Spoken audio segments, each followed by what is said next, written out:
Welcome back to another episode of Behind the Counter with the Food Czar, which is me, Heidi Blum, and today I am with my guest, I'm going to say it wrong. Gutierrez. Gutierrez. So I have a terrible accent, and I roll the R. apologize. It's the R's. That's where I always get stuck. So welcome to the podcast. I've been wanting to have you on for a long time because I feel like every chef out in New Jersey is like your number one fan. That's what it seems like. Every time you post, someone comments like from the monkey gallery of all the chefs. Am I right? Well, what happens is it's a small circle, and so you end up knowing each other. If you don't know each other, you know somebody that knows somebody that knows somebody. You know, we have so many group texts. If you need a reservation somewhere, who do we know over there? And somebody will pop up, oh, that's my buddy. I'll get you a rezo. That's so funny. Well, it feels like there's like a Nutley gang too. Am I right? Yes. Yeah, there is. And I want to get into that. But I will also say you recently popped up on my TV for being on Chopped. And that was like it had to have been from a long time ago. Yeah, that was, and I was actually working in a kosher restaurant when I was on Chopped. Yes. And like in upstate New York or somewhere, right? Yep. Yeah. Yep. Hasidic restaurant. It was culture shock for sure. I'm sure. It was actually one of the best decisions I've ever made. Because of your training and everything? Well, when you're classically French trained like I was, you know, everything is butter, cream, and cheese. Yes. Jewish people can't consume dairy and meat. No. At the same time. We can't. So we couldn't even bring dairy into the restaurant. Yeah. So you got to make mashed potato every night. You can't use butter, cream, or cheese. Go. Oh, so that's amazing. So it teaches you get real creative real quick. That's incredible. And it makes you look at things differently because you have all these limitations, right? Yeah. So you have to be super creative and find ways to break those boundaries, you know? Yeah. I mean, they don't want a Cuban kid making gefilte fish and cholent. That's not what they want to eat, right? So I think it's where I found myself as a chef.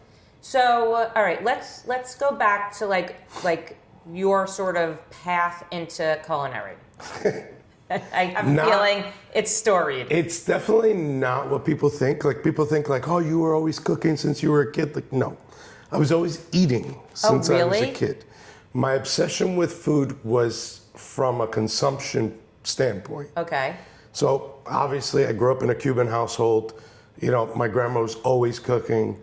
And I grew up mostly in my grandma's house because my parents were always working. So my grandma lived in the kitchen. I spent most of my childhood in a kitchen. And where did you grow up? In New Jersey? Yeah, so we lived in North Bergen. Okay. My grandma lived in Union City. Okay. So basically Hudson County. Yeah. I mean, anybody that's from Hudson County knows. Is that why you're Hudson chef? Yeah. Oh, see, that makes sense now. Everyone from Hudson County knows. They're like, oh no, but I'm from West New York or Guttenberg or North Bergen or Union City. It's all the same. Yeah. It really is. Yeah. It's all the same.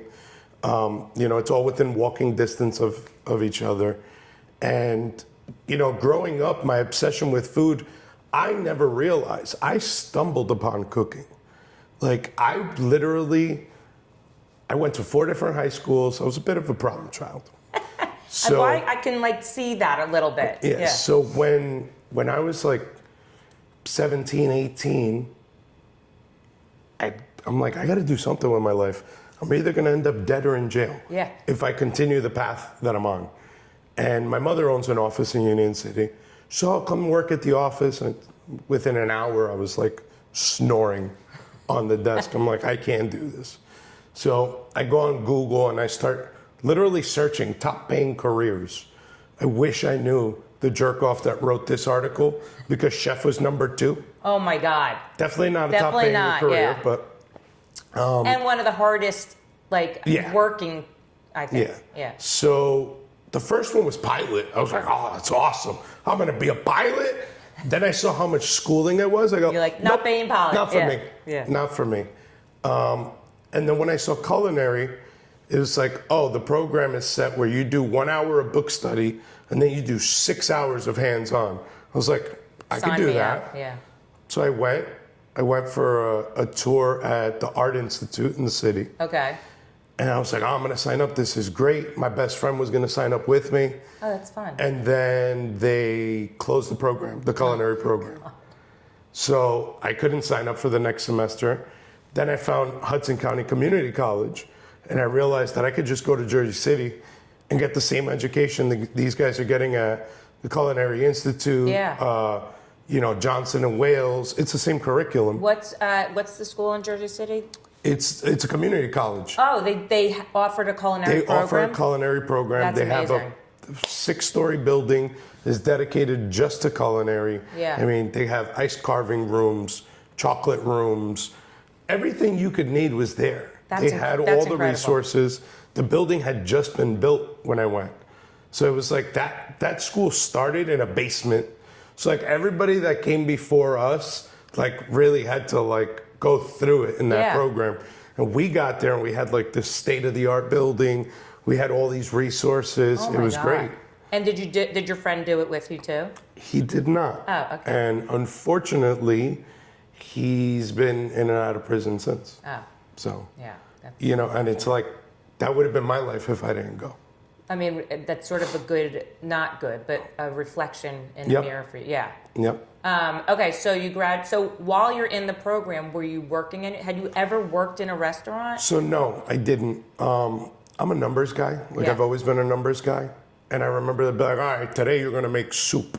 And I'm like, I got 6 hours to make soup. Yeah. So I'm calculating, you know what I mean? I'm like, all right, how many bowls of soup can you get out of this pot? How much are you selling each soup for? What does it cost? And this and that. I'm like, this makes 0 sense. First of all, that's amazing that your brain works that way, like at that stage of your life. Well, I was an entrepreneur before I was an entrepreneur, if you know what I mean. Yes, in my neighborhood, you're doing something. Of course, you know what I understand. Yeah. So I'm like, this shit don't make no sense. I'm sorry. I can't help but curse. I will try to contain it. You're fine. So I'm like, logistically, this doesn't make any sense.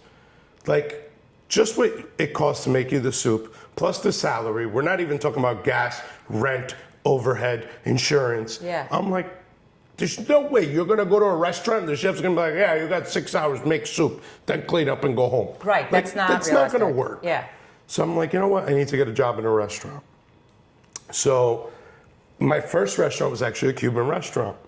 It was La Isla in Hoboken. Shout out to La Isla. They're still crushing. Are they still there? Yep. That's amazing. They're on 1st Street in Hoboken or 2nd Street in Hoboken, right across from Cake Boss. Yeah, of course. I know exactly and where it is. that place, it is a tiny little place, and they are pushing volume. Really? Like, they are busy. So one of my closest friends growing up, his uncle was the chef and owner. Okay. So I get hooked up. I go over there. He goes, I heard you want to be a chef. I'm like, yeah, I just started in school. I know you graduated from there. He goes, great. Let me show you to your station. Walks me over to a 3-compartment sink. He goes, all right, there you go. There's your station. Start washing. I'm like, no. I'm like, I think you're confused. I want to be a chef, not a dishwasher. Yeah. He goes, yeah, you start here. If you're lucky, in 3 months, I'll let you peel potatoes.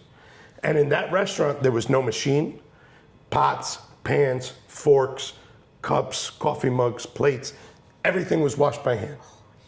So I was dogging it. Yeah. Like, I remember my fingers would look like prunes, So that's where I started.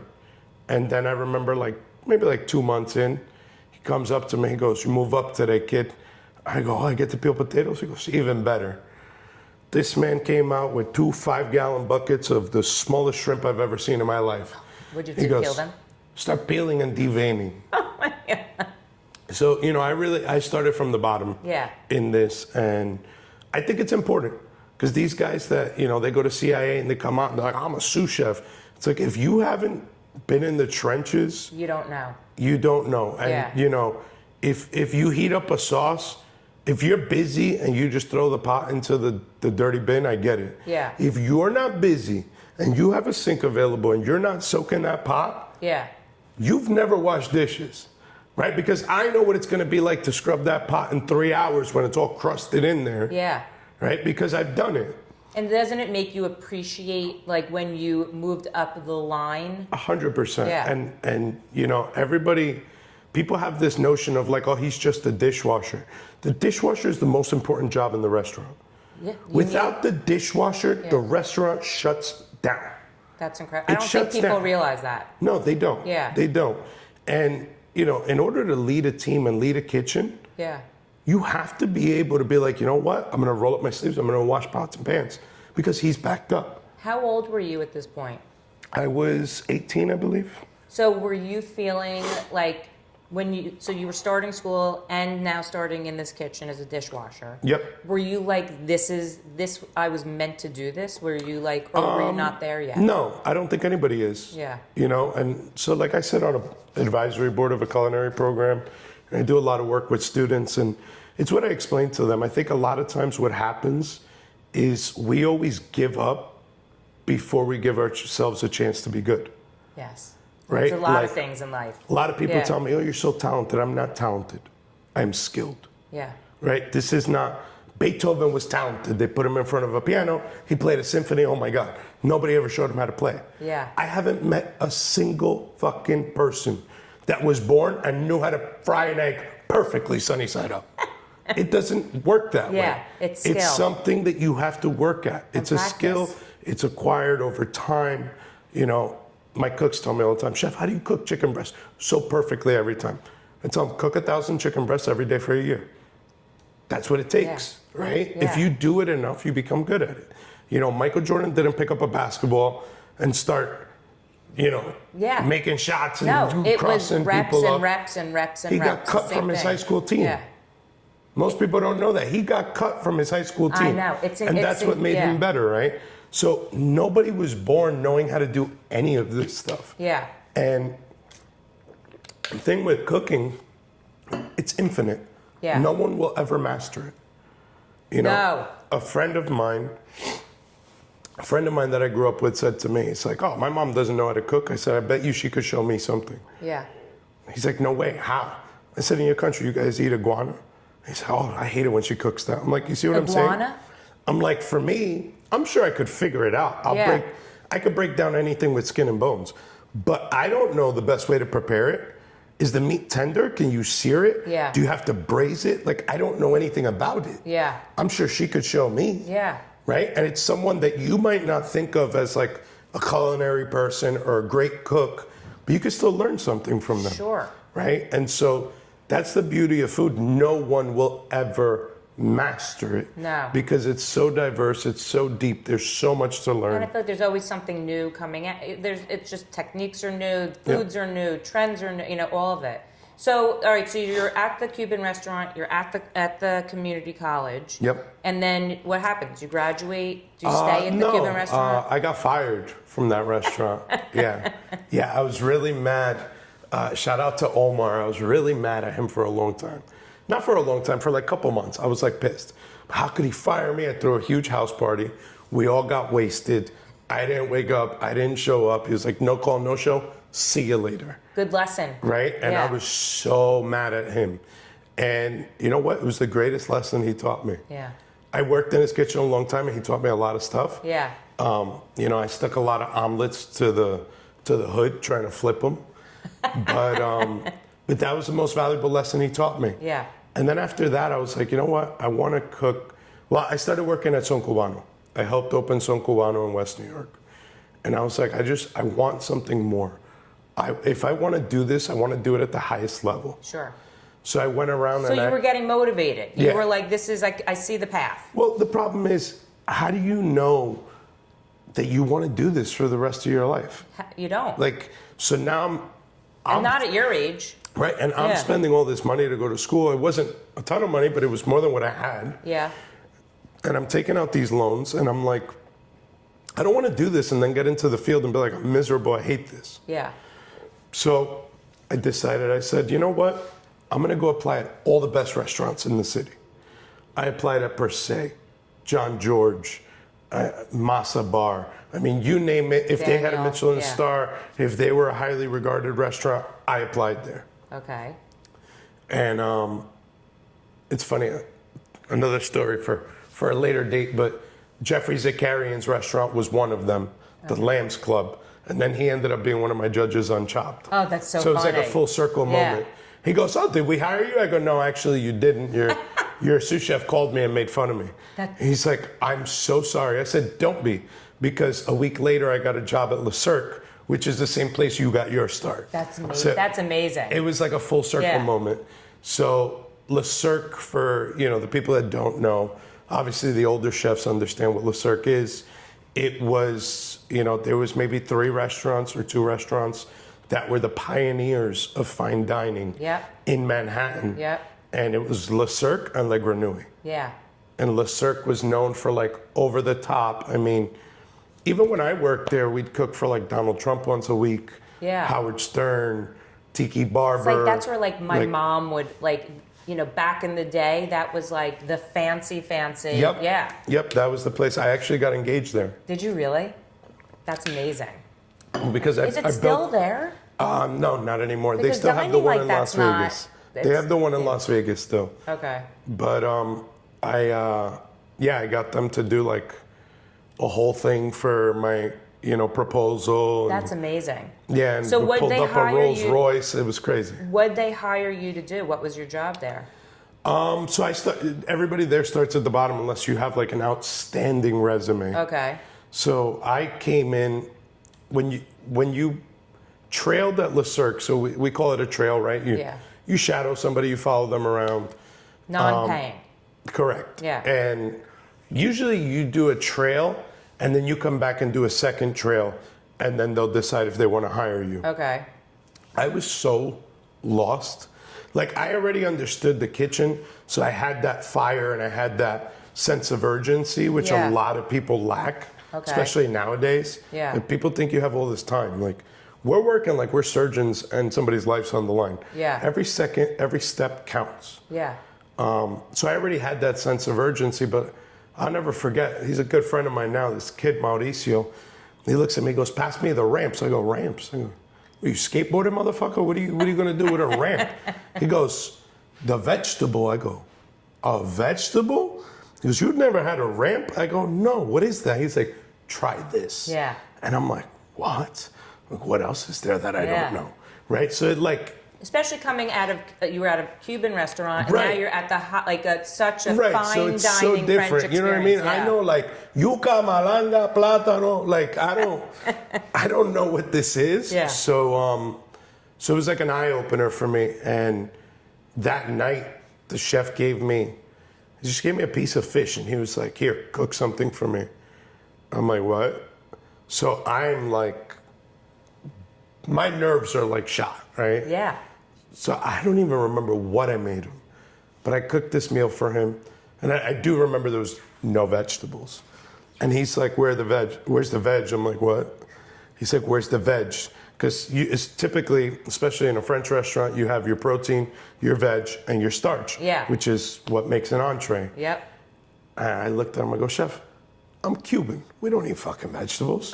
So if you're lucky, you get an avocado that's ripe and throw it on the side there. There's a slice. So he starts laughing. He's like, listen, it's delicious. He's like, from now on, you put fucking vegetable on the plate. I'm like, you got it. No problem. So he's like, all right, so do you want to work here? I'm like, do I want to work here?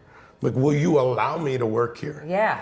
Right? So I was one of the first people that started working there based off of one trail. Wow. Right? Until my partner came in. He was the only other person to ever do it. Wow. He came in day one. They were like, yo, here, cook me this. And he got the job. So where did you start on the line there? I started in garde manger. That's where everybody starts. Yeah. And it's ironic because we always think it's a punishment. Yeah. We're like, I don't even get to cook food. You do get to cook. You're not cooking a la carte, right? But like cocktail shrimp, you think it comes cooked? You got to cook it, right? So there is cooking involved. But what I liked about garde manger is that time is not against you. Yeah. When I have a hot dish, sure, I want to make it look beautiful, but it has to be hot when it hits the table. Yeah, that's when the time is on. Right? Yeah. When you're doing garde manger, it buys you a lot more time. Yeah. And it allows you to explore your creativity. Especially when you're learning. Yeah, how can I make this look beautiful? How can I do this? How can I do that? Yeah. And it really hones in that skill. It's actually one of my favorite stations now. Oh, wow. Yeah, you also set the pace for the restaurant. The amuse-bouche. Yeah. Amuse-bouche is a French term that it translates to excite the palate. Yep. So all high-end restaurants do it. It's the first bite. It's complimentary. You sit down, it comes to your table, and it's supposed to get you excited for what's to come, right? Yeah. So you're in charge of the amuse-bouche. You're in charge of the first thing that's going to hit the palate. table. Yep. And usually, the first course also comes from garde manger. Yeah. Are you getting oysters? Garde manger. Are you going to get a salad? Garde manger. Oh, yeah. Right? There was nights where I was shucking 500 oysters a night. God. The chef couldn't keep up with me at one point. I was just a monster because I'm an addict. So regardless of what I do, I'm not the guy. Full throttle. I'm not the guy that's like, oh, let me test the water. I just dive in it. I'm like, oh shit, there's sharks in here. We'll figure it out later. Yes. So, I'm the kind of kid, I was in culinary school and I would use my mom's business. Yeah. And I opened a Restaurant Depot account. And I would go to Restaurant Depot and buy a bag of onions just to practice my knife cuts. Wow. So you come to my house. So, you hungry? What do we got? We got French onion soup. We got bistec cebollado. Everything had onions. Onions in it, You want an omelet with onions? I got nothing to do with these onions. Yeah. I got 50 pounds of onions cut. That's amazing. And so I was very like, this is what I'm going to do. This is what I'm going to do. Yeah. So how long were you at Le Cirque? How high up the line did you get? I pretty much know how to work almost every station. Yeah. Obviously, the problem there is like these dishes are constantly evolving and they're so intricate. Yep. Where like you learn a station, you know it, and then they change the menu, and you go into service and you're like, fuck me. Like, this is a disaster. Yeah. But it taught me a lot of valuable things. Respect the classics and respect the tradition, but also learn what you want to do. Yeah. Right? Like, it's cool to know how to flute a mushroom or how to tourné a potato. Yeah.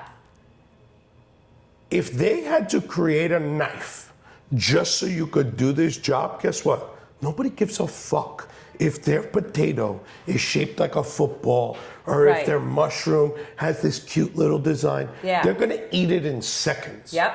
Why, again, now I go back to my entrepreneurship. Why the fuck am I gonna spend all this money on this labor so it could look nice? It's not gonna taste any fucking different. Yeah. I'm gonna put it on a plate. Now, I want 3 fluted mushrooms on each plate. What? Now I gotta pay a guy to flute mushrooms for 6 hours for somebody to eat it in 3 seconds. Yeah.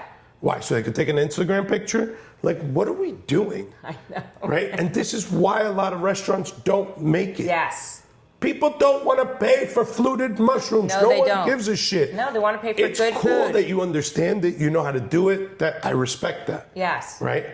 But is it necessary? But that's the way dining used to be, especially in New York City, right? Yep. Now it's, so far away from that, which, thank God. But, so, what happens after Le Cirque? Like, what brings you to there's a lot that's happened. There's a lot that's happened. There's a lot. Let's go through it. So, like what, you talked about being upstate at the Jewish restaurant. Yep. So that was before COVID. I did a lot of stuff. I worked for Danny Myers. Oh, wow. I used to work Union Square Hospitality Group. I used to work for a chef named John Karangas. John Karangas is now the head of Shake Shack. So he develops all the menus for Shake Shack. Which restaurant did you work at? So it was the catering facility. So we would do like really high-end catering at people's houses. And the first event I did, we walked into this place. I was like, Jesus Christ. The guy I was with, my friend Leo, he says to me, he says, listen to me, shut the fuck up. You don't speak to anyone. Don't look at nobody. Goes, don't make messes and don't take pictures of anything. I go, Jesus Christ, who is this guy? He's like, this guy is the head chairman of Google. I'm like, what the fuck? Oh my God. So it was like really, really high-end customers. We did a lot of cool events. And like I learned different ways to cook because we would do like Shakespeare in the Park. You have to go and you have to make 4 courses. Yep. There's no kitchen anywhere. You're showing up with these little gel sternos and a metal proofer box, and we're like rendering duck breast in there. Oh my God. We're searing fillets in there. Like things that I'm just like, if you told me you were going to do it, I'd be like, no, you're not. That's not never possible. Never going to happen.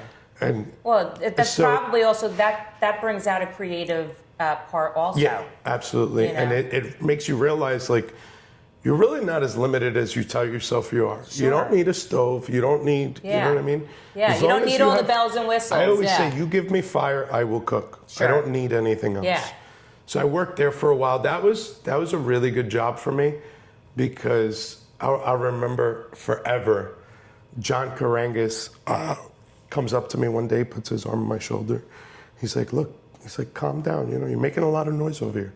He's like, just grab the spoon, stir it. I had been working there for like 3 months at this point. Yeah. And I look at him, I go, fuck. I go, chef, you're giving me anxiety. I go, can we just do this already? He goes, do what?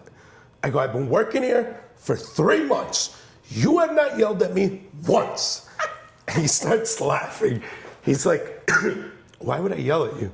I'm like, why wouldn't you yell at me? What do you mean? Because I came from such an abusive place. What was the Cirque was abusive? Oh, yeah. Beyond. Yeah, I'm sure it was intense. Yeah. The old school chefs know who Marco Pierre White is. Yeah. My chef would pull a Marco Pierre White. He'd walk up to your station, rip you a new one, tell you you're useless, go stand in the corner, face the wall, and then he would work your station while you're facing the wall like a little kid. And if you didn't want to do it, have a stack of resumes like this that want your job, you could get the fuck out. Wow. And so here you are, grown-ass man facing a wall like it's the most degrading shit in the world. Yeah. To me, I'm not going to say that it wasn't necessary because where I come from, they almost like broke me to put me back together, right? Well, sometimes when you go through an experience like that, it's like that's the bottom of the barrel, but it snaps you into being. For me, it was necessary. Yeah, it gives you structure. Do I think kitchens should be ran that way? No. Absolutely not. Yeah.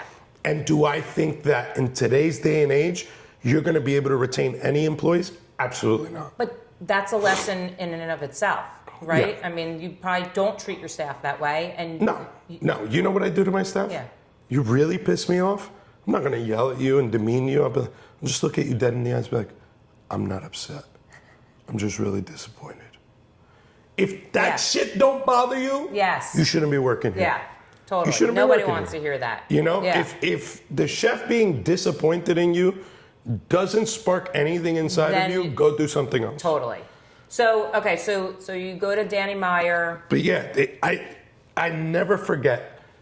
John Karangas said to me, you don't have to, and he's very proper man, never cursed, never yelled.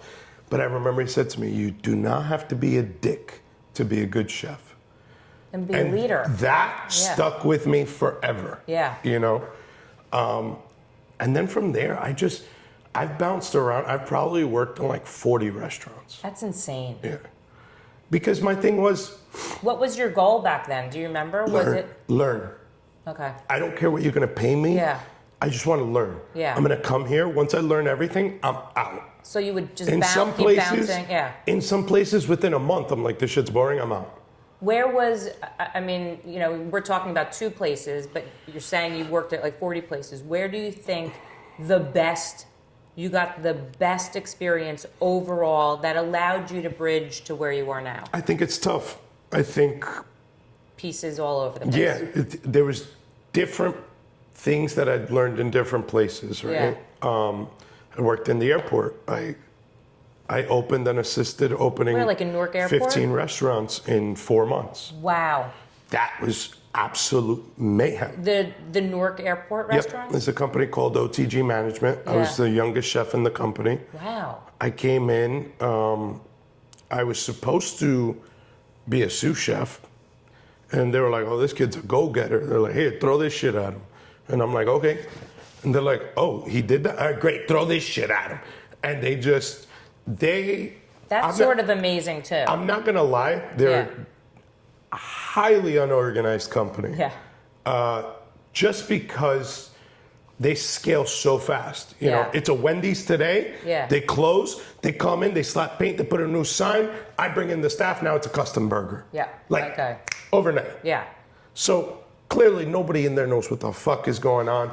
You got thousands of people traveling through here. You got to feed them all. Yeah. It's a catastrophe. Yeah. Right? But I thrive in chaos. I mean, I would think if they're making everybody you the else chef, is like, this place sucks and fucking piece of shit. And I'm like, this is great. I'm like, I'm doing like 50,000 steps a day. I got one restaurant that's on one side of the terminal. I got the other one over there. They gave me a company phone. They're like, I need you to go here, because you'd have these tablets where the tickets are. Yeah. And they're linked to people's flights. Okay. So if somebody's ticket is flashing red, that means they need to eat and get the fuck on their plane. Oh, really? I never knew that. So if you have screens flashing red, the restaurant's in a catastrophe. Oh my God. So it got to the point where they would just call me and be like, yo, Abruzzo's on 2 red screens. We need you over there. Be like, all right, cool. I'd run over and I'd clear the whole board, get all the food out. And they'd call me. They're like, Vesper Tavern. There's 2 red screens going into a yellow screen. You'd hightail it so over now there. I run over there, literally running through the terminal, get over there, clear the board. So like when you're young, it's like, this shit's cool. I'm like, yes. Like, these motherfuckers can't do this. Yeah. You know, so it gave me a sense of like, oh shit, I'm really good at this. Yeah. Right? And then I also learned there, like everybody says, you gotta treat everyone the same. It's the biggest bullshit that people ever say in leadership. Yeah. Right? I got guys that you have to be like, hey, listen, you're doing a really good job. Keep it up. That motivates them. Yeah. I got guys, you tell them that, they got what they needed, and they start slacking. They're like, I'm good. Yeah. What happens is, every individual reacts differently. Sure.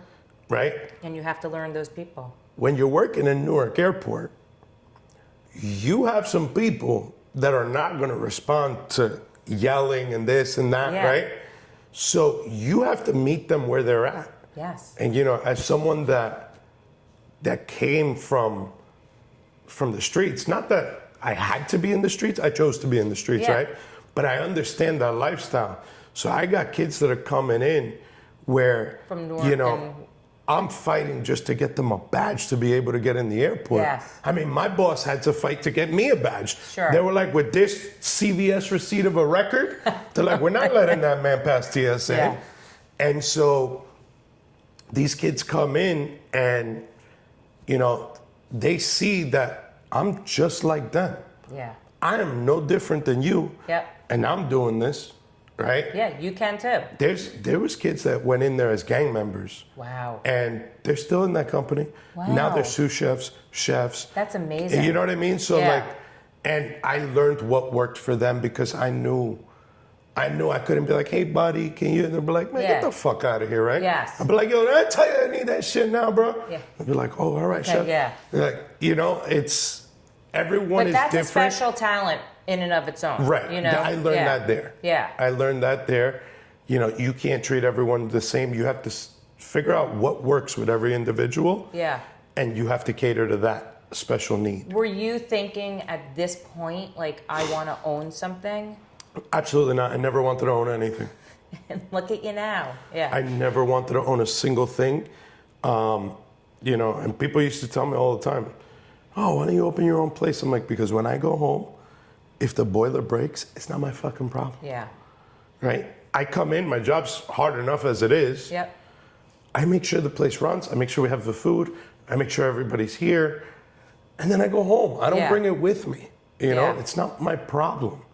And so I was very happy doing that. Yeah. When I was working kosher, I was ranked as one of the best kosher chefs in the tri-state area. Wow. So is that restaurant I still was around? chilling. Yeah. What's it called? It's called The Ridge. Okay. So when you were working there, talk about going on Chopped. Was that something? Did they find you? Did you find them? No, my wife signed me up behind my back. Oh my God, that's hysterical. Yeah, I had no desire. She loved the show. No, she's like, you have the personality for it and this and that. I'm like, I don't want to do TV. I'm a real chef. I make real food. Competition. That's I don't a wanna, competition. Yeah. You know what I mean? And she just signed me up for it. And then they reached out, and I was like, all right, fuck it. That's really, did you like it? Yeah, it was cool. Cooking competitively and cooking professionally are two different sports. Correct. So I have a chef that I worked for a while. I actually worked for her at the airport. Her name's Ariel Fox. Okay. She is a phenomenal chef. She is the only person in Hell's Kitchen history to never be put up for elimination and win the whole thing. No way. Yeah. I watch Hell's Kitchen. I'm sure I know who she is. Yeah. That's insane. And she said to me, I was like, I can't believe, I didn't win, whatever. And she said that to me. She goes, cooking competitively and cooking professionally are two different sports. Yeah. And it's true. It's true. Of course it's true. I mean, and also I'm sure these guys are in their kitchen, make me a mystery box, put a timer on. Yes, and yes. I showed up with my knife kit and was like, yo, what's up? I didn't do no test runs. I was like, I'm just going to show up and cook. It's a fun experience, if anything. Yeah, that's my style, though. Yeah. I don't like to overthink things. You know what I mean? I was at this guy's house on Saturday. I'm rummaging through his cupboard. Right. He's like, do you need anything? I was like, no, I'm good. He's like, what are you looking for? I'm like, I don't know. He's like, what do you mean? I'm like, I'm just looking through your stuff. If you don't mind, I'm like, if I find some cool shit in here, I'm like, oh, I could use this. I could do this. I could do that. Yeah. I'm just going to change your menu. Yeah. It's just, I feel like a lot of people always ask me, oh, you're a chef. I have a steak. What's the best way to cook it? How long do I cook it for? It's like, these are not valid questions. What cut is your steak? Yes. Is it prime? Yeah. What's the marbling? What's the fat content look like? How thick is this steak? Yeah. What are you cooking it on? It's not just cooking the steak. Are you cooking it on a stainless steel pan, a cast iron, a grill? Yeah. There's so many variables. Yes. I can't honestly tell you, sear it for 4 minutes, flip it, sear it for 4 minutes, put it in the oven for 10. Yeah. I could tell you that, I'd be full of shit. Yeah. I'd be full of shit. The best cooking happens by intuition. Yes. I tell my cooks all the time, real cooks don't need scales. They don't need measuring spoons unless you're baking something. Yeah. That is not a necessity for cooking. Yeah. Yeah. Your senses are the greatest tool you have for cooking. Sure. I mean, right? Of course. Yeah. And all of them. What it looks like, what it smells like. What it tastes like. What it sounds like. And they're like, what do you mean what it sounds like? If you're searing a steak, I could be 20 feet away from you and you'll see me do it in the restaurant. I'll turn around and be like, you need more oil in your pan. You can hear that by the sizzle? I don't hear the sizzle. Yeah, okay. You don't have enough fat in the pan. Yes. Right? Cooking is about intuition. That's amazing. It's about using all your senses. It's not about what the recipe says. I mean, biggest mistake people make, I Googled the recipe. Why the fuck would you do that? I'd rather you call me at 1 a.m. than Google a recipe. Yeah. Have you ever Googled a salad dressing? Use extra virgin olive oil. But they don't. Use extra virgin olive oil. You know what your dressing's gonna taste like? Extra virgin olive oil and nothing else. It's the stupidest thing. Yeah, but someone like me, I would Google a recipe, right? How do I know? So that's where your intuition comes in, right? The first empanada dough that I ever made, I had never made empanada dough. I Googled the recipe. And I go, well, that's fucking stupid. Well, you're gonna need more fat than that. And I literally adjusted the recipe based off of just what I know. Yeah. I have yet to alter that recipe to this day. Okay, so let's talk about the empanadas. Let's talk about, and I believe you are probably the empanada king. Empanada. Oh, see, my accent's terrible. So let me tell you. It's not empanada, it's empanada? Empanada. And let me tell you why. In Spanish, our alphabet has one more letter. We have N and we have ñ. That's the one. Ñ is when it has the accent. Empanada has no accent on it. See that? We all call it an empanada, and it's an empanada. This lady did it on the news. That's so funny. She's a news anchor. I can't correct her. No, you can correct me all day long. I'm going to correct you. Yeah. I trust me, I have no ego, so it's fine. Empanada. So you're the empanada king around here. You also just won, I think, what is it? Mac and Cheese Fest. Yeah. Second year in a row. Yeah, exactly. So you opened, now I'm going to pronounce Cubita. Yep, that's good. Did I do it well? Cubita. Cubita Cafe. Yep. So when did you open? Was it the cafe first or was the food truck first? Usually food trucks are first. Yes, we did they it the are. other way around. Of course you did. Yeah. So COVID hit, fine dining chef stuck at home. Yep. My wife was not happy. Sure. To preface, my wife came up to me on the first day of quarantine and goes, "I'm pregnant." Oh, shit. I go, "What?" She goes, "Yeah, you're not fucking going nowhere." So I was on house arrest, literally. She was Whoa. like, "You are not leaving this house." And, at that point, scary, the whole by the world's way. in Yeah. panic, right? Yes. So my main goal is to protect her and this child. Sure. Yeah. So it's me, her, and the husky. Oh, my God. Locked in. So That's a good test of a marriage. yeah. So, I love to cook. And I'm also very high energy. Yep. So I'm not going to sit around. And coming from fine dining, I'm a night owl. Uh-huh. So she'd go to sleep. My wife's in bed by like 8 or 9. Right. She would go to bed. I'd start to create. One night she wakes up. It's like 3 a.m. Smoke alarm's going off. I think I was searing a piece of foie gras, and I Yeah. set off the smoke alarm. And I have 5 different dishes laid out. And I'm like plating. I'm plating like I'm in a Michelin star restaurant. She comes out. She goes, "What the fuck are you doing?" Yeah. "Oh, what does it look like I'm doing?" "I'm cooking." She's like, "For who?" "I don't know. Are you hungry?" She's, "No, I'm not hungry. I want to fucking sleep." She's like, "Listen, I don't know what you're going to do, Yeah. but you need to figure your shit out. Yeah, Because I'm not do going to deal with something. this." I'm like, "Okay." So then the next day, she comes into the kitchen. She goes, "What are you doing now?" "I'm making empanadas." But I'm like kneading dough, you know what I mean, Yeah. on the table. She's like, "What's that for?" I go, "For the empanadas." She goes, Why are you such an overachiever?"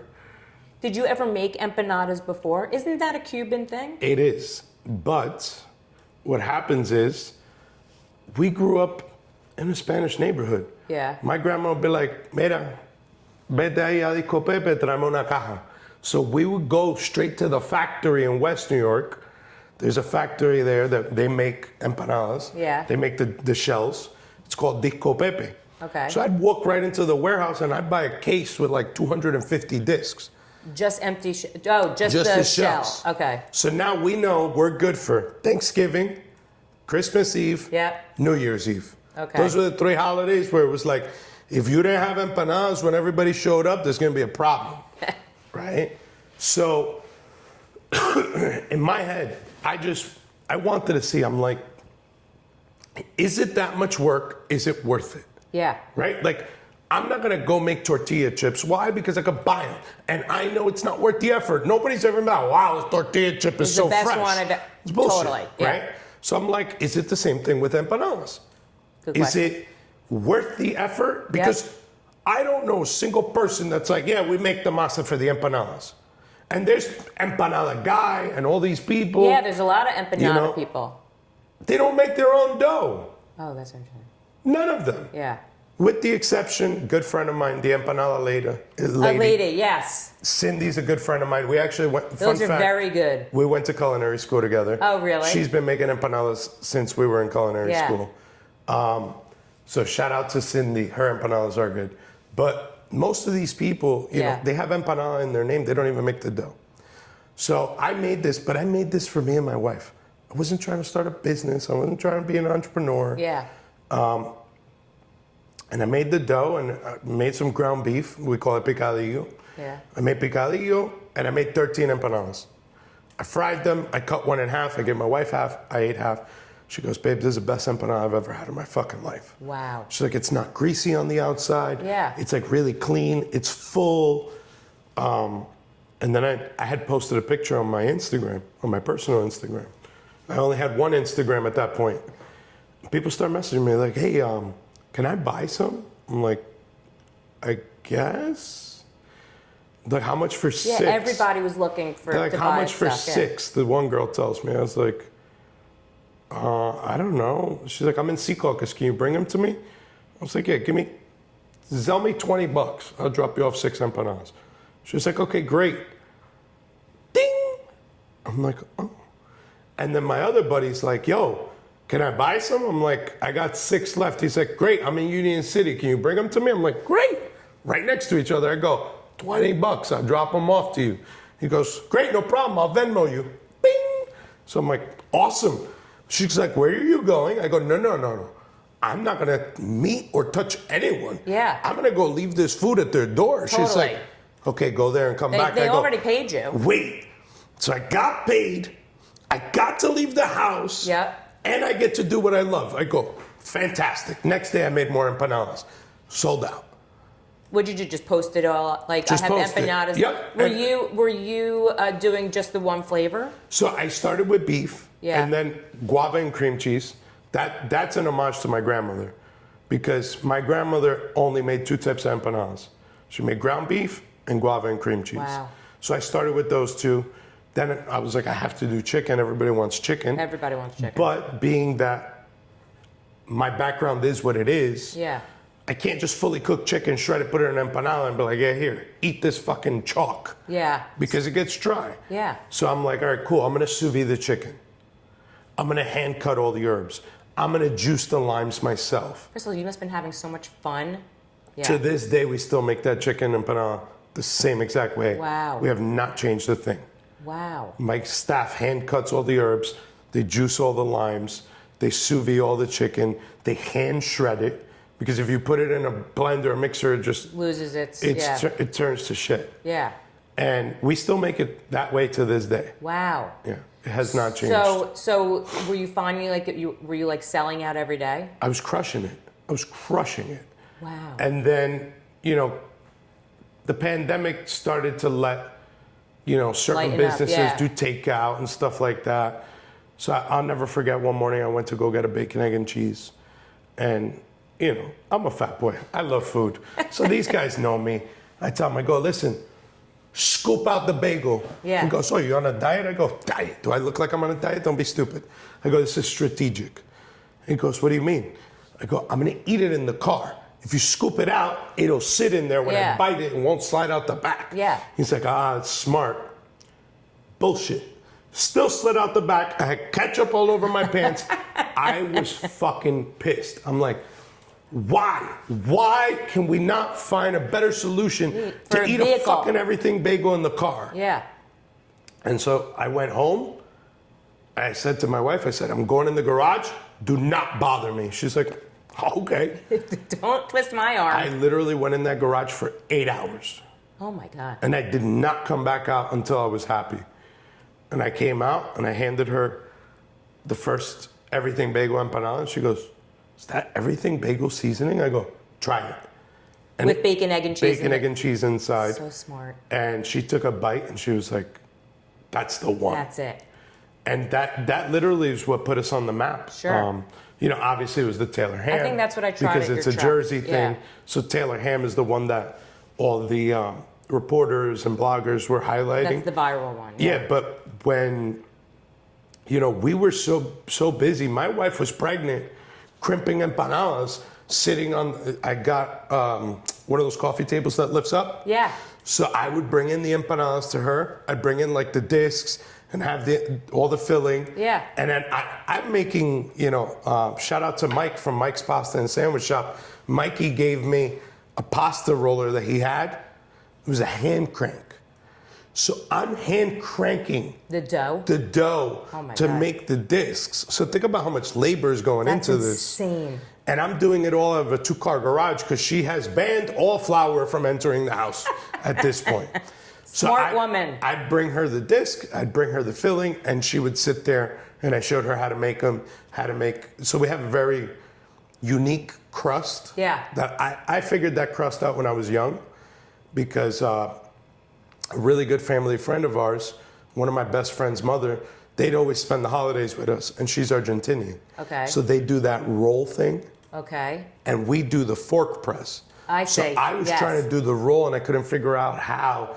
And I kind of created what is now known as the Cubita crust. Oh my God. Which is our signature crust. Yeah. But I probably learned how to do that when I was 12 or 13, but it was an accident. Sure. Right? And then, I just realized you get so much of a better crunch. That's amazing. So I showed my wife how to do it, and she would binge watch 90210 and sit there, We always joke that my daughter was born knowing how to make empanadas. Oh my God, that's amazing. Because my wife made so many empanadas when she was pregnant with her. So so when everything was lightening up, were you starting to think like, I need a bigger space? I still didn't want to own a business. Yeah. And my wife actually was the one that pushed me to open the shop. She was like, look, she's like, why don't you just open your own place? I'm like, I don't want the headache. I don't want to deal with it. She's like, you have the headaches anyways. Yeah. And you were probably happy. Think about it. You've opened 20 restaurants for other people. Yeah. We are in a global shutdown. And the 20 restaurants you've opened are all still fucking open. Wow. She's like, you are batting 1,000. Yeah. Most restaurants close. 9 out of 10 close within the first year. Yeah. Right? When I got out of culinary school, it was 80% close within the first 3 years. Yeah. Then that statistic went to 90% within the first year. Yeah. 9 out of 10 restaurants fail within the first year. Yeah. It's like everything that you've opened is still open. Wow. Why are you going to continue to open businesses for other people? She was right. I mean, she's right. I said, you know what? You're right. So we started looking at places, and the Nutley location was the first one I looked at. Yeah. Then I looked at like 30 other places. Wow. I was set on one in Belleville, and the guy wouldn't rent it to me, and I was chasing the guy. I'd sit in the car outside his house, wait for him, hand him letters of intent and this and that, and the guy wouldn't rent it to me. Ironically, he ended up renting it to the only other Cuban food truck that I know. No way.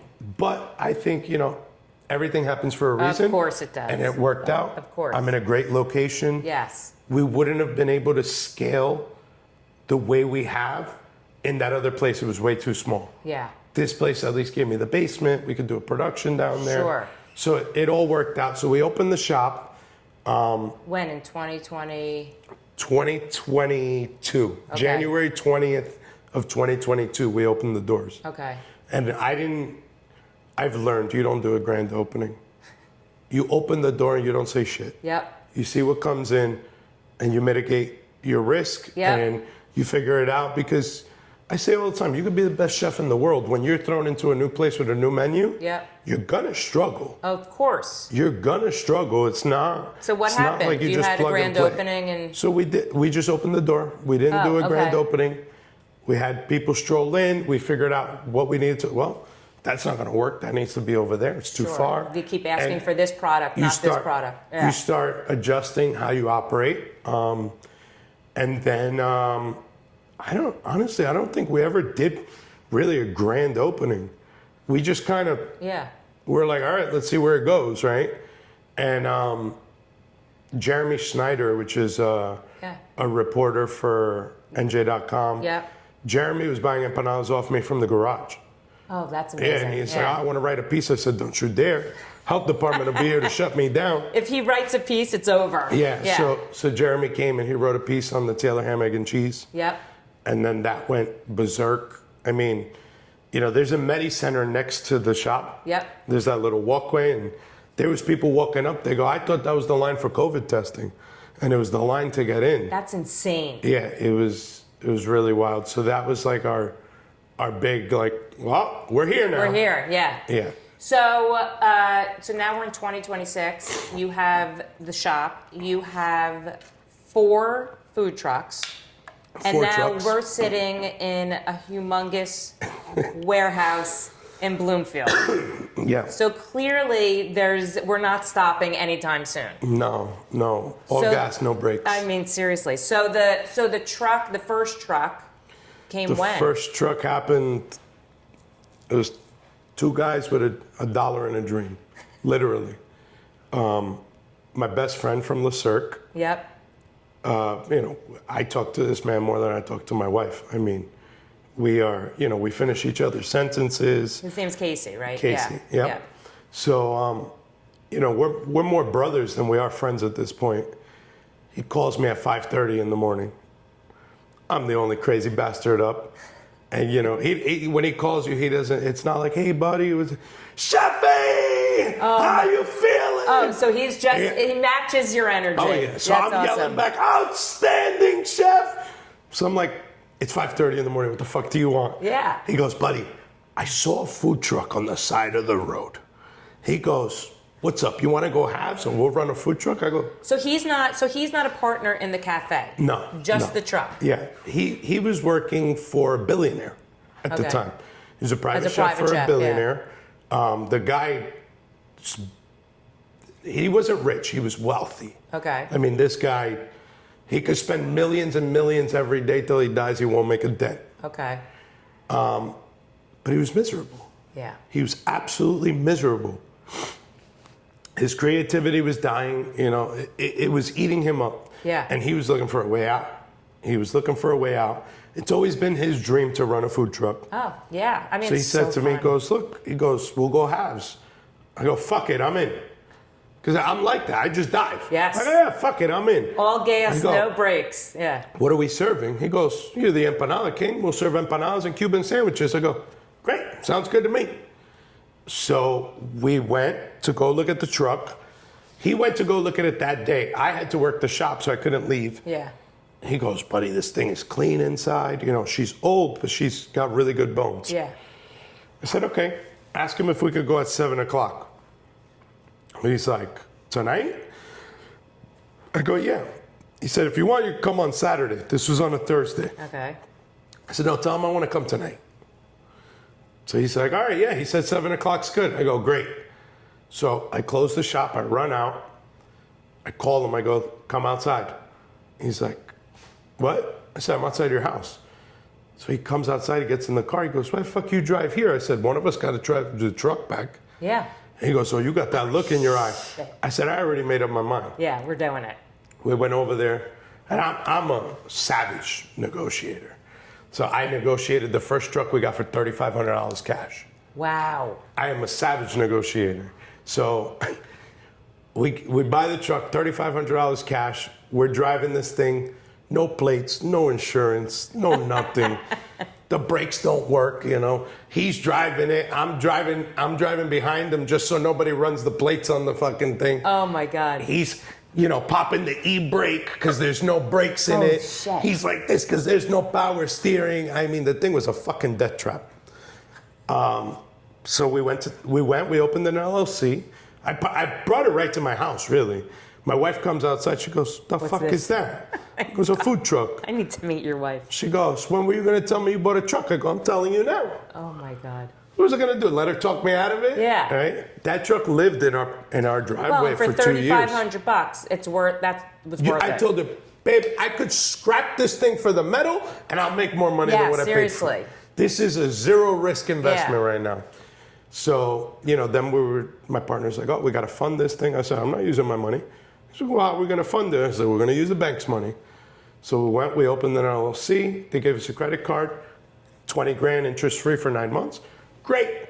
20 grand on the card. Got the truck to the point where it was like dealable. Yeah. Yeah. We did our first event. We took that money, put it back into the card, maxed out the card again, fixed whatever we had to fix, and that's how we started. Wow. So were you promoting it on, you're probably promoting it on your personal pages Of and course. on the cafe? On the cafe, we have a big following. Yeah. So and when I say a big following, we have 20,000 followers. It's not like we have 100,000. Doesn't matter if they're loyal followers. But yeah.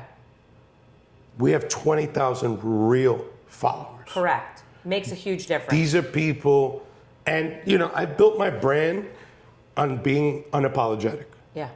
Like, the problem is people are always like, well, you know, I want to appease everybody. You're never going to appease everyone. No. Right? 50% are going to like you, 50% are going to hate you. Yeah. Make sure the 50% that likes you loves you. Sure. Of course. That's what it's about, right? So we've built a very loyal following. Yeah. Somebody tried to do an everything bagel empanada, and the internet destroyed this man. I'm sure. I never said a word. Yeah. I used to get upset, be like, this fucking guy wants to do what we do. Yeah. Until I realized there's only two types of people in this world. You have to fall in one category. You either follow or you lead. Amen. You either create it Yep. or you saw it somewhere and you replicate it. Yep. There's no in between. Correct. Right? Yep. So I'm going to have to fall somewhere. I'd rather be the guy that pioneers it. Yep. And everybody tries to do what Follow I it. do. Yep. So now I'm more like, oh, you want to do it? God bless you. You'll never understand the technique that goes behind it. And if you figure that shit out, then you fucking deserve it. Yeah. If Exactly. you put that much work into it, then you deserve it. You could use it. No problem. So clearly, like I said, you have 4 trucks now. So clearly, 4 this trucks. little 3,500 Yep. impulse purchase. It worked out. It worked out, It right? worked I out. mean, how Yep. amazing! And so the trucks are used for obviously all the food festivals, Food parties, private festivals. parties. We do a lot of corporate events. Yeah. We do events for Milwaukee Tools. We just did an event for the Giants. We do. Are all 4 out at the same time? They're not. Yeah. The third one is somewhere else right now. We're getting some modifications done on it. Yeah. The fourth one is going into build. Yeah. I buy them before I need them. Yeah, You know, I'm at the smart, point yeah. where I can't. You know, it's And it's nice you have backup if one doesn't. right. Yeah. You have to really take your time because we're not buying food trucks. Yeah. We're buying trucks and building food trucks. Right? Got it, So yeah. everything we learned with the first one was a food truck and we had to adjust it to our liking. Yep. Now we buy a truck and we build it to what we want. And what you need. And so Yeah. we are more efficient than most food trucks. Yeah. We could serve people faster, better. It's just, excuse me, the system that we've developed is Yeah. flawless. It's a flawless amazing. system and it's high volume. Would you ever get another store? I would, but not yet. Yeah. And, you know, people are like, oh, what are the different concepts of your food trucks? There is none. They're all the same. Yeah, you don't because need the demand is so high. Yeah. You know, I have dates. Well, it's such a fun, easy food to eat. I have dates where we're booked out for weddings in 2027 that people booked in 2025. Yeah, it's amazing. I have dates where I'm quadruple booked already. Yeah. And we're months and months out. So there's certain dates that people are looking for. There's a certain season Yeah. where if I have 10 trucks, I'll book them. Yeah. Right? So if the demand is there, why am I going to try to complicate myself and create a different concept and do a different food and do this? No, just do one thing and do it really well. Yeah. So I guess the idea, like we talked before the interview with the this warehouse, is you can out of this warehouse because it's huge. Out of this warehouse, you can do wholesale. Yep. And you can do, get everything prepped for the trucks. For the trucks and now for the cafe as well. Yeah. I mean, we've been facilitating these companies out of a 750 square foot cafe. Yeah. And we make all the amazing. dough in-house. We make all the fillings in-house. Every empanada is made by hand. Yeah. There's no machinery. Aside from the sheeter that flattens it out, Yeah. we're still cutting by hand, closing, crimping by hand. Everything is handmade. That's amazing. Right? So it's the labor on that is intense. So to wrap things up, right? So looking back at this young kid who got himself into a lot of trouble with really no idea of what you were going to do, can you look back and say, I'm so proud of your journey? Absolutely. Absolutely. I mean, you know, people think that I always knew I wanted to be a chef. Yeah. And I think, you know, a good man reinvents himself every couple of years. Sure. Right? Like, am I reading cookbooks all the time now? Am I in the kitchen all the time? No. Yeah. No. And do I love to cook? Absolutely. Am I still very involved? Yes. Yeah. But now I'm learning my next journey, which is entrepreneurship. Yeah. Right? Well, so now you're building, I want to say you're building sort of like an empire in a sense. You so know now what I mean? my focus is more on like leadership, you know, finances, you know, things that they don't teach you in school. They don't teach you how to invest money. No. They don't teach you, you know, even like the credit card thing. Yes. You know what I mean? Like Yeah. I learned that because of a friend of mine. Yeah. He's like, the best way to make money is to use other people's money. Yeah. And what the fuck does that mean? Yeah. Right? But yeah, I feel like I don't know, entrepreneurship to me, I also sit on entrepreneurship advisory board for a program in Union City. And one kid asked me, what is entrepreneurship? I said, besides waking up every morning and getting kicked in the nuts nonstop, it's basically the best way to describe it is like, okay, you're going to do something that you've never done before. Yeah. You're going to absolutely suck at it. Yeah. You're probably going to fail. You're going to learn. You're going to get better. Yeah. Then you're going to get to a point where you're decent. Then you're going to get good. You're going to be like, oh, wow. Now I'm getting really good. So now you start to enjoy it. Like, wow, I'm really good at this. Now that you're really good, show it to someone else. Yep. So that you could pay them to do that job so you could go learn some other shit and start all over again. And that's exactly where you are right now. That's what it is. Yeah. That's really what it is. Like, how we're going to make this whole place work, I have no fucking clue. Doesn't matter. But we're going to make it work. Yeah. And, you know, we're also expanding our reach. So, like, we're in Superfresh. Superfresh is right up the block from here. Yeah. So they carry Cubita products. They carry our sauces. They carry our empanadas. You could go to the deli area.